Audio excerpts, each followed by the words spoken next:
ముఖ్యంగా మెదక్ నియోజకవర్గ ప్రజలందరికీ కూడా నమస్కారం తెలియజేసుకుంటా ఉన్నాం. మొన్న జరిగినటువంటి 2023 సాధారణ అసెంబ్లీ ఎన్నికల్లో మరి క్షణికావేశం అనాలనా లేదా చారిత్రాత్మక తప్పిదమానాలు అర్థం కావట్లేదు.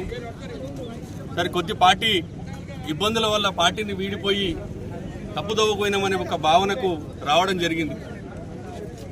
మార్పు పేరు మీద మరో దోపిడీ మెదక్లో ప్రారంభమైంది. గత 19 నెలలుగా మేము అనేక రకాలుగా, నేను కానీ నరేంద్రన్న కానీ, సరే పదవుల విషయం దేవుడెరుగు, కనీసం ఆత్మగౌరవం మర్యాద కూడా లేనటువంటి పరిస్థితిని చూసినటువంటి పరిస్థితులు ఉన్నాం. మేము అక్కడ గెలిచిన 2 నెలల నుండి గెలుపు కొరకు పనిచేసేటువంటి ఏ వ్యక్తిని కూడా ఆదరించకపోగా కనీస మర్యాద గౌరవాలు లేకున్నట్టు చూసినటువంటి పరిస్థితిని మేము అనేక రకాల ఇబ్బందులు ఎదుర్కోవడం జరిగింది.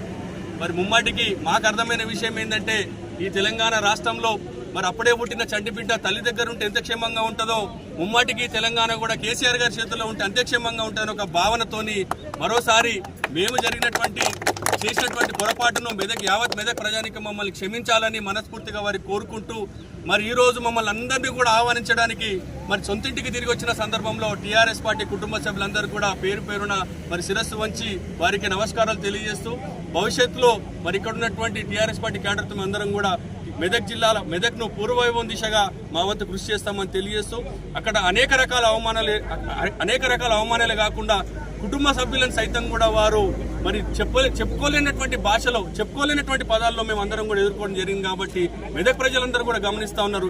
ఏది కోల్పోయారో మరి ఏదైతే కరెక్ట్ అనేది కూడా మెదక్ ప్రజలకు కూడా ఇప్పటికీ అర్థమైంది. కాబట్టి మెదక్ ప్రజానికి అందరికీ కూడా మేము శిరస్సు వంచి నమస్కారాలు తెలియజేస్తూ, మరి ఆనాడు మా వెంట ఉన్నటువంటి మెదక్ ప్రజానికానికి కూడా భవిష్యత్తులో కూడా మాతో పాటు వారి ఆశీర్వాదాలు ఉంటాయని చెప్పేసి ముమ్మాటికి మాతో పాటు కలిసి నడుస్తారని చెప్పి ఆశిస్తూ, మరి ఎవరు కాంగ్రెస్ పార్టీని వీడి ఈరోజు టీఆర్ఎస్ పార్టీ చేరుతున్న సందర్భంలో హరీష్ అన్న నాయకత్వంలో, పద్మక్క నాయకత్వంలో, మరి కేసీఆర్ గారి నాయకత్వంలో అందరం కూడా పనిచేయడం సిద్ధమైనామని ఈ సందర్భంగా తెలియజేస్తా ఉన్నాం.